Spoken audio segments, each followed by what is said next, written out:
espero que sim. Vocês fizeram a atividade que eu passei na aula passada? Olha, hein? Não enrolem não. Semana que vem a gente vai corrigir tudinho, eu não vou deixar passar uma questão. Eu vou anotar na minha agenda quem realmente fez. Tem muita gente que faz só uma ou duas questões pra enganar que fez os exercícios. Mas ó o olho aqui de vocês, tá? Vocês não me enganam. Como é que tá sendo a quarentena de vocês? Estão se cuidando? Ó, é pra se cuidar mesmo. Para que a gente possa voltar ao firme e forte e continuar nosso ano, que é uma bênção. Muitas tarefas, muitos projetos. Tá todo mundo aqui ansioso para que comece essas aulas de novo, beleza? Então a gente vai continuar os conteúdos, tá bom? Hoje a gente vai falar sobre matéria, o que é matéria. Peço que vocês abram o livro no volume 2, livro de ciências, na página 2, beleza? Acompanhe aí o slide. E o que é matéria?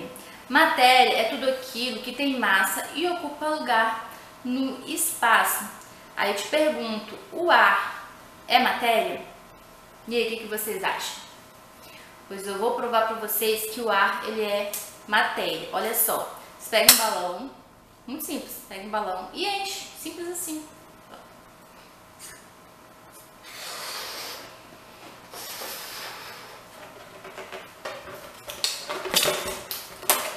Temos aqui a prova.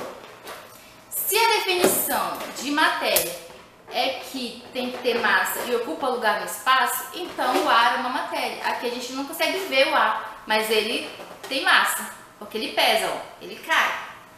E ele também está ocupando um espaço dentro desse balão. Então o ar, sim, é uma matéria, ok? Só que as matérias, elas não são puras, elas não existe só aquela matéria. A maioria, elas estão misturadas, tá ok? Vamos aqui no próximo slide. Aqui é a resposta do ar. Sim, pois ele tem massa que ocupa lugar no espaço. E aí a gente fala sobre a matéria que a maioria são as misturadas. O nosso ar, ele possui nitrogênio, que é o gás em maior quantidade,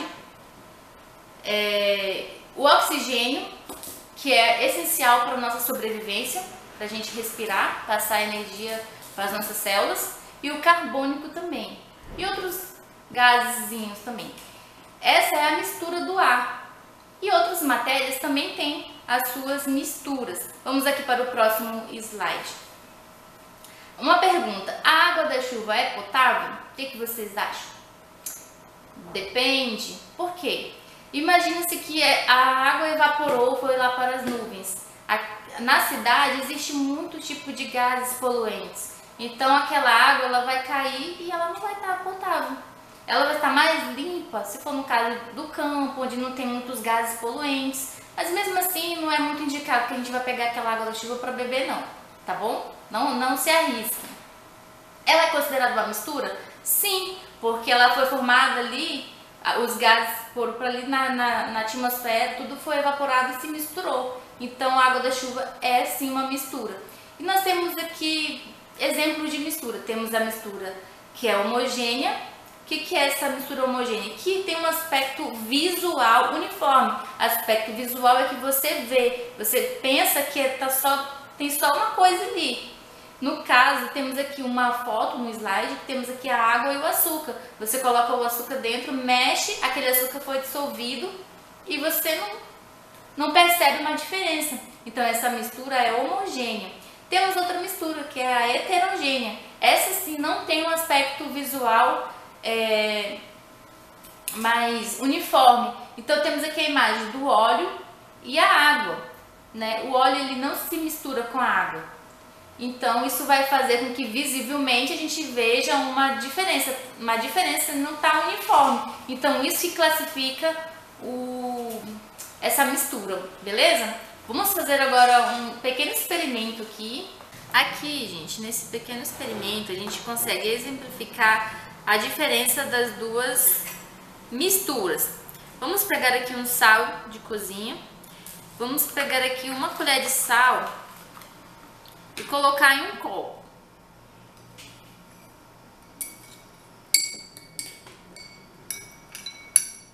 Mistura bem.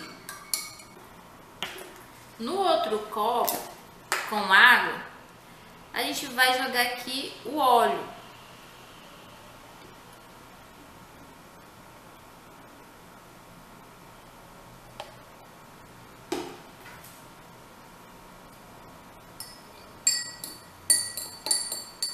Mistura também, pra não dizer que, né?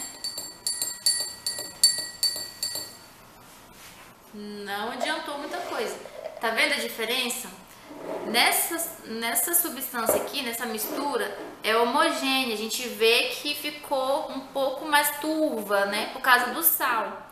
Nessa outra substância é heterogêneo, porque a gente vê duas substâncias, visivelmente, elas não estão uniformes. Então, por isso que há diferença, né? Dos tipos de mistura.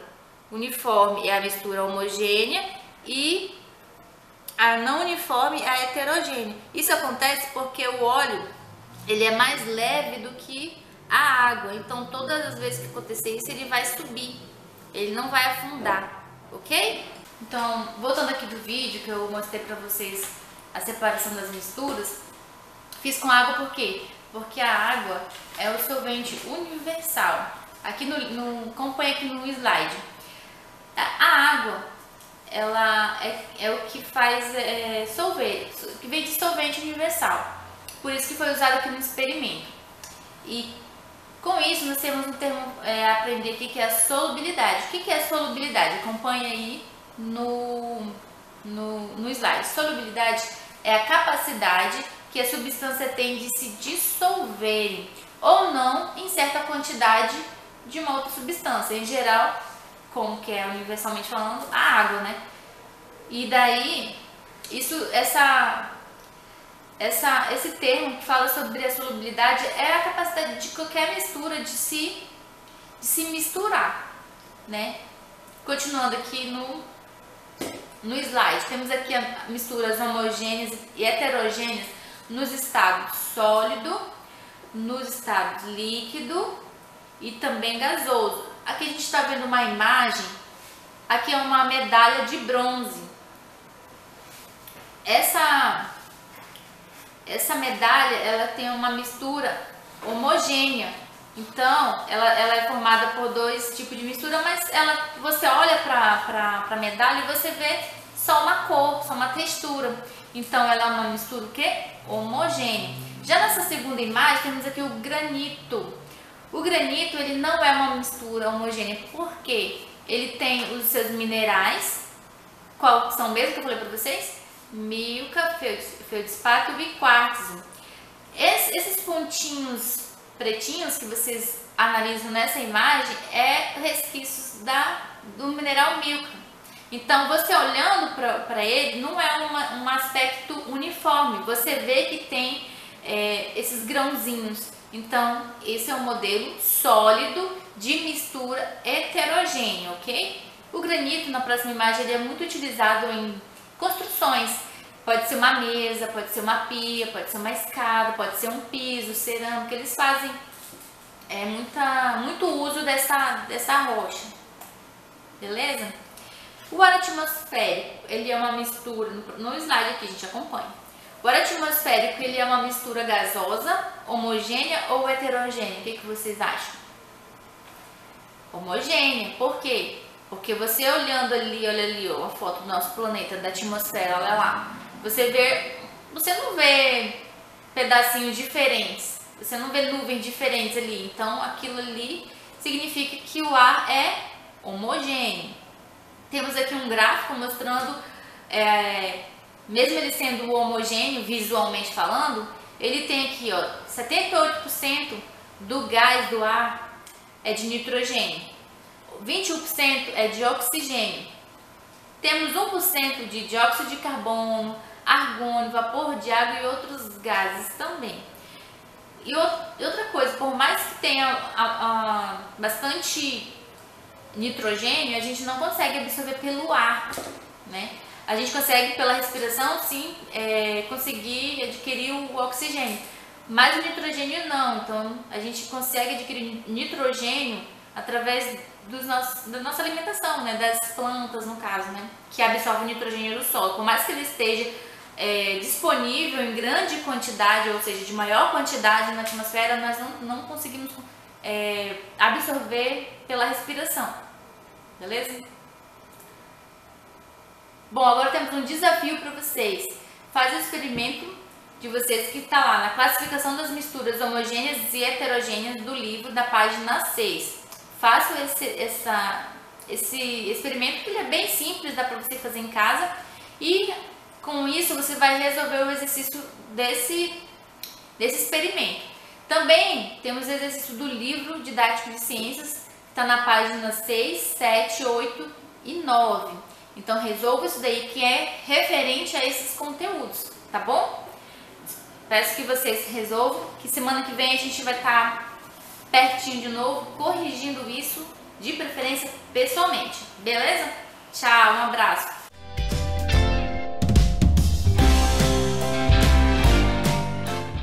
Hello people! Vamos lá para a nossa quinta aula de inglês. Então você vai pegar aí o seu livro, vai abrir na página 20, porque hoje o tema da nossa aula é Possessive and Genitive Case. Então são palavrinhas que dão ideia de posse, caso genitivo, tá? Para iniciar essa aula, eu gostaria de perguntar de vocês, né? Óbvio, não vou ouvir hoje essa resposta, mas eu espero que vocês me respondam na aula, que a gente vai se encontrar na aula presencial. Vocês vão me dizer McDonald's, que tem o Szinho no final, e Bob's. Vocês sabiam que por que tem esse apóstrofo US? Eles têm porque foi derivado do nome do fundador desses fast foods. Então presta atenção na história de cada um. Em 1937, os irmãos Dick e Mac, com o sobrenome de McDonald's, eles abriram uma barraca de hot dogs em Erdon, em Arcádia, Califórnia. Durante 3 anos, mas já em 1940 eles mudaram a barraca para San Bernardino, também na Califórnia, onde eles abriram um restaurante já com o nome McDonald's. Então, McDonald's, vocês vão sempre lembrar agora que é o sobrenome dos fundadores dessa rede de restaurantes. E Bob's, teacher, por que é Bob's com apóstrofo e um S? Na verdade, tudo começou em 1951, quando Bob, na verdade o nome dele não é Bob, é o apelido dele, ele abriu a loja de sorvete chamada Falkenburg, e abriu onde? No Rio de Janeiro. Só que os sorvetes vinham lá dos Estados Unidos, né? Os sorvetes de baunilha. Só que aí o negócio ele foi criado só para atender os amigos desse Bob. Só que foi crescendo, foi ficando famoso, ele foi incentivado então a abrir uma loja maior. Então ele abriu uma loja inicialmente para servir o quê? Doces, aqueles sundaes, milkshake, tudo que vem aí com esses nomes de fora veio junto com os fast foods. Então esse Bob's aí, ó, o cara não era nem brasileiro e o McDonald's também não. Porém aí a gente tem como franquia de fast food brasileira o Bob's. Sabe por quê? Porque iniciou no Brasil, tá bom? Mas não quer dizer que ele tenha nacionalidade brasileira.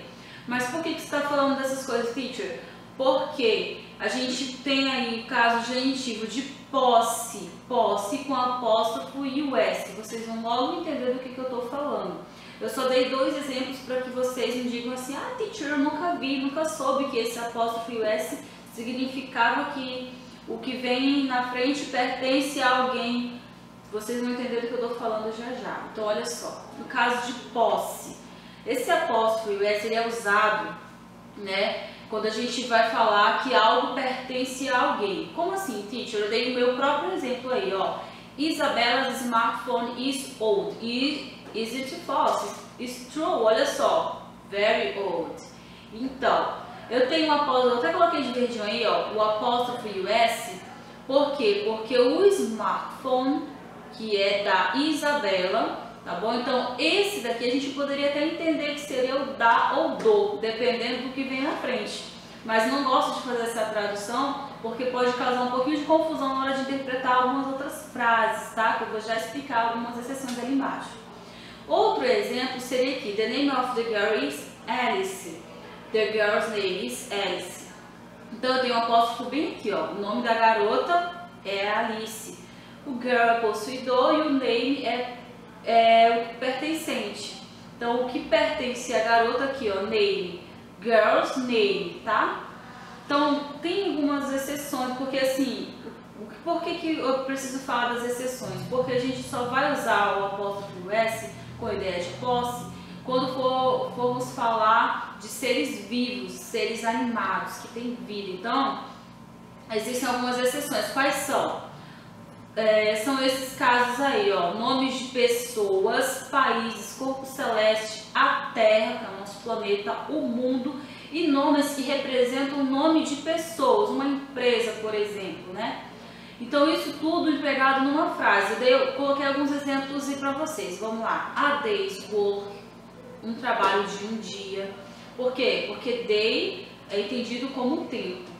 A 2 weeks vacation, férias de 2 semanas, ou seja, 2 weeks também é entendido como tempo.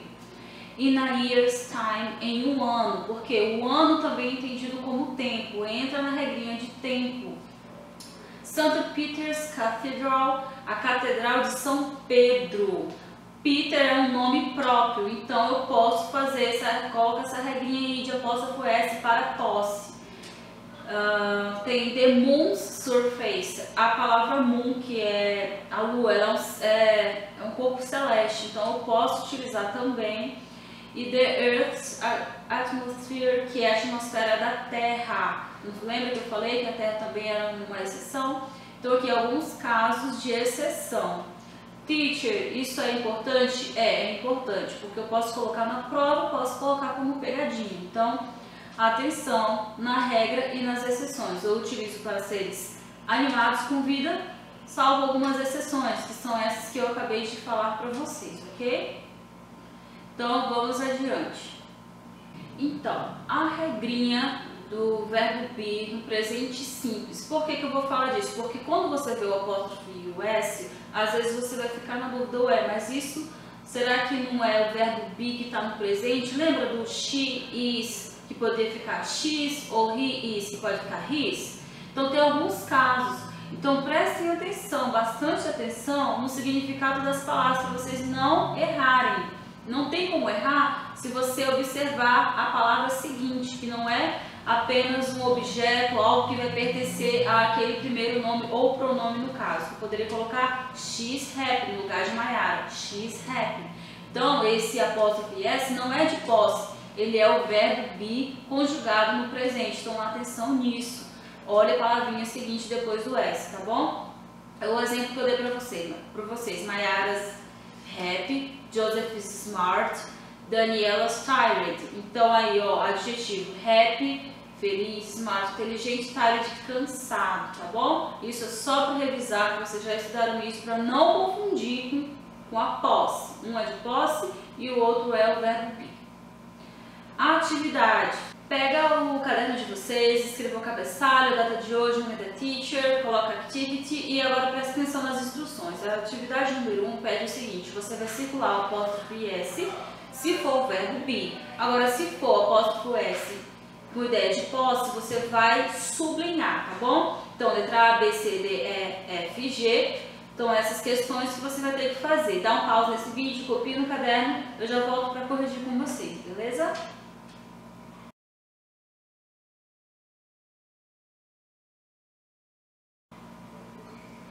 Let's correct now. Então, veja só. O primeiro, a letra A B e a D é o verbo to be, tá bom?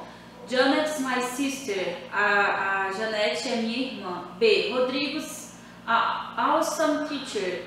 Rodrigo, ele é um professor incrível. E a letra D. My mother's tall. Minha mãe é alta. Então, todos eles, verbo to be, ser ou estar, tá? Dica que eu dei pra vocês era para analisar o que vinha adiante, porque se fosse de posse, ia ter um objeto, alguma coisa que daria uma ideia de posse de quem? Possuidor, que vinha antes do apóstrofo S. Então, vamos ver o caso.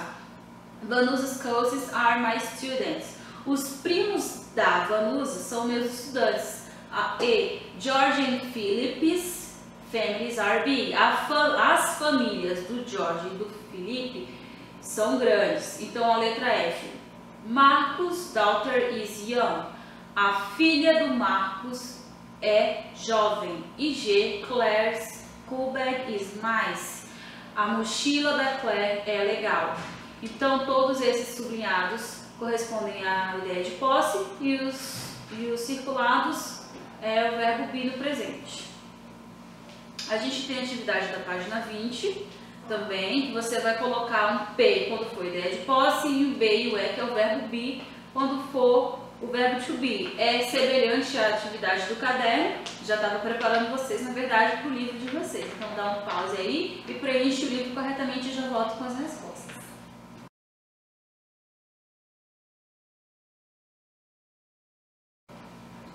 Let's correct now. Vamos lá, corrigir.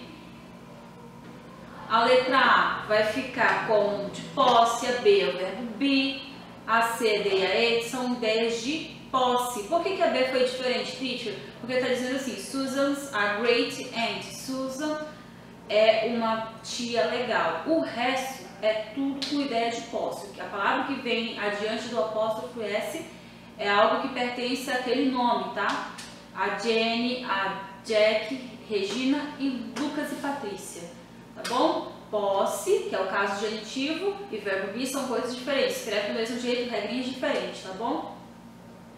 E a gente tem aqui a questão número 2. A questão número 2 tem que ler as frases de A até a G para poder preencher essa árvore genealógica. Então, vamos lá.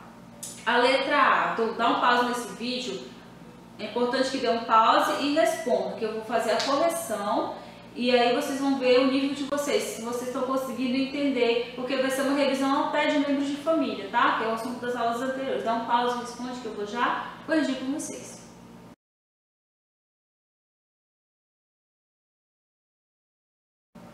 Let's correct now. Então vamos lá. A letra A. Betty is Tom's wife.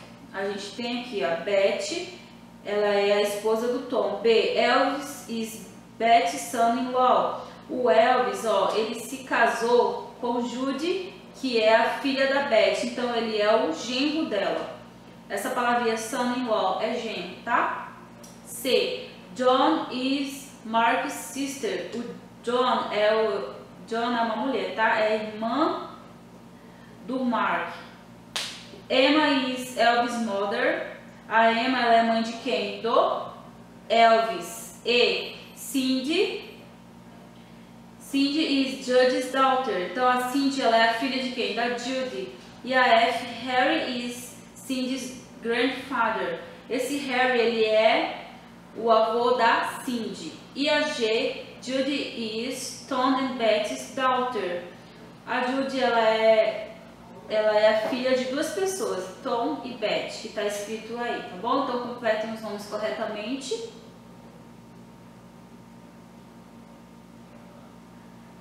Ok, tá corrigido na árvore genealógica. Qualquer dúvida, deixa anotadinho no livro de vocês, coloca a data de hoje nesse exercício da página 20. E se houver alguma dúvida, traz para a nossa próxima aula, quando a gente conseguir se encontrar, beleza? E é isso, pessoal. Goodbye!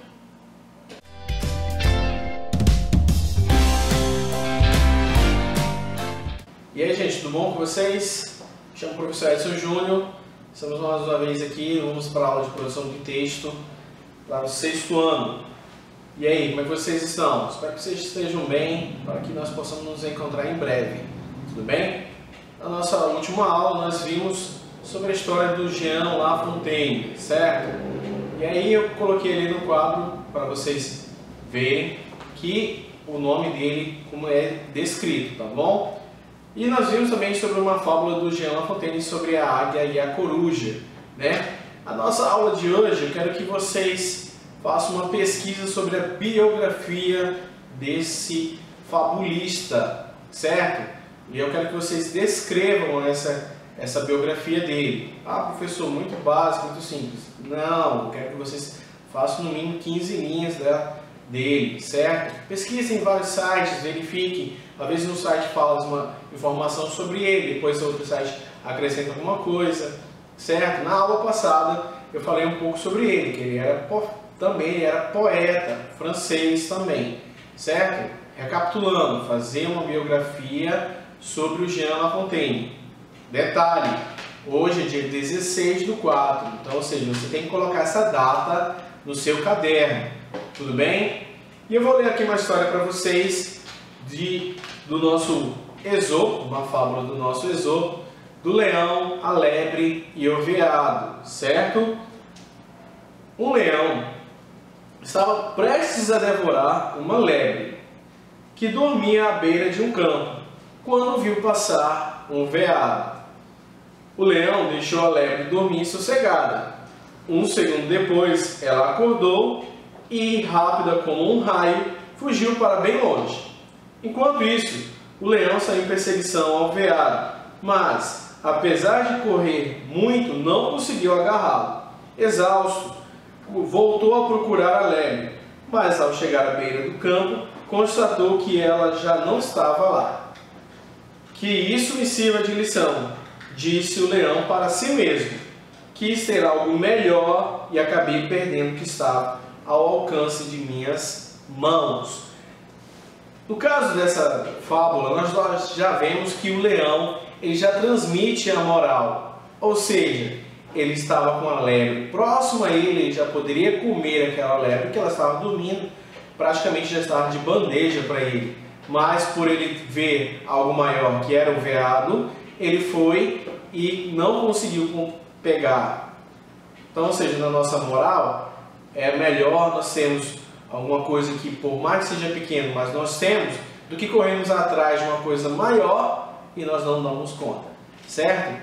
E aí também, que você já fez a pesquisa do Jean Lafontaine, eu quero que você próprio crie a sua fábula.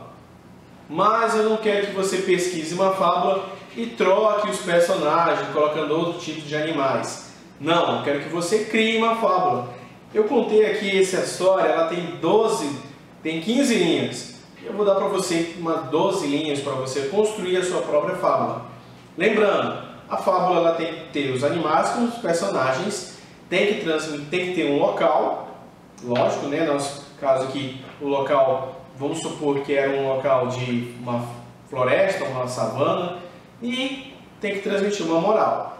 Então você vai construir uma fábula com 12 linhas de acordo com essas características. Os personagens têm que ser animais, e falam, é lógico, tem que ter um local e tem que ter no mínimo 12 linhas e transmitir uma moral no final da história. Tudo bem? E aí a nossa aula de hoje para vocês, tá bom, gente? Se cuidem, se divirtam bastante e até a próxima, tudo bem?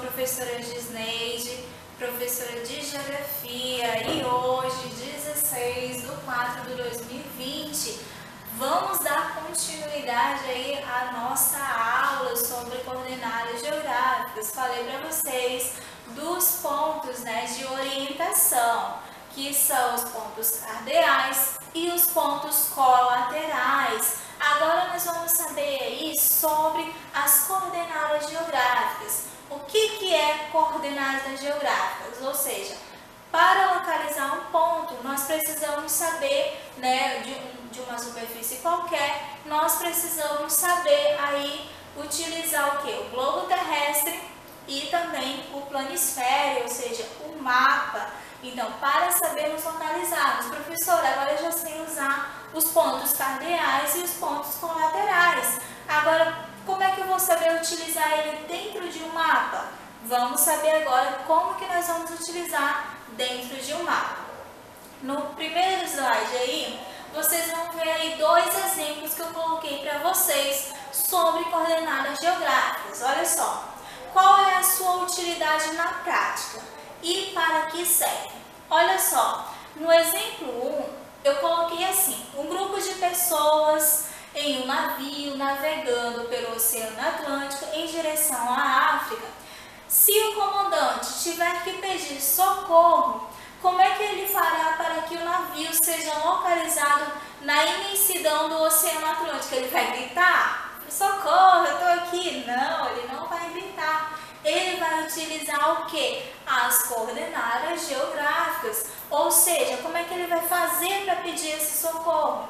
Através das coordenadas que ele vai ter dentro do navio, ele vai dizer, eu estou na localização norte, ponto 0 ao sul do Oceano Atlântico. Ou seja, ele vai dar basicamente a sua localização.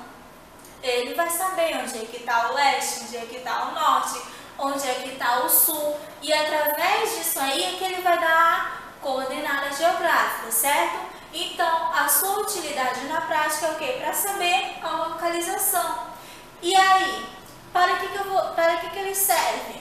Vamos lá no exemplo 2, olha só. Na Guerra do Golfo, em 1991, o que chamou a atenção foi a precisão com que os pilotos dos caças a jato destruíram pontes, pistas de pouso, centrais de energia elétrica, centros de telecomunicação, enfraquecendo o Iraque. Mas como é que eles sabiam? Como é que esses caças, esses aviões, lá no alto eles sabiam onde é que estavam esses pontos de localização? Onde é que eles sabiam que estavam essas pontes, essas pistas de pouso, né? essas linhas de telecomunicação? Onde é que eles sabiam?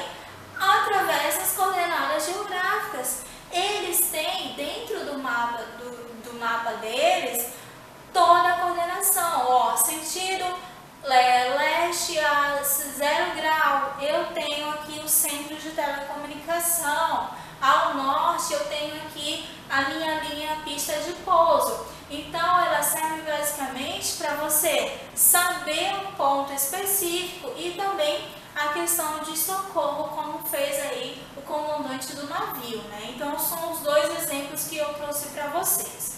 No próximo slide, ele vai descrever, mas por que nós devemos estudar? Não basta a gente saber só a orientação, a gente tem que saber as coordenadas? Sim, meu querido. Você vai dizer, eu tô aqui no norte, aí a pessoa que vai te ajudar vai saber, o norte é imenso, né? A localização é imensa.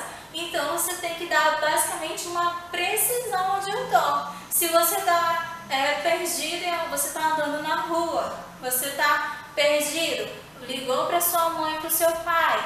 Mãe, pai, eu estou aqui na rua, Você vai dizer isso? Ele vai saber qual rua? Não. Você tem que dar uma localização para saber onde é que ele está. Eu estou aqui na rua, na rua tal, e próximo a essa rua tem uma igreja, a igreja de Cortal. Você vai dar basicamente o quê? Uma localização para a pessoa que está indo te buscar, certo? Então, olha só, por que estudá-la?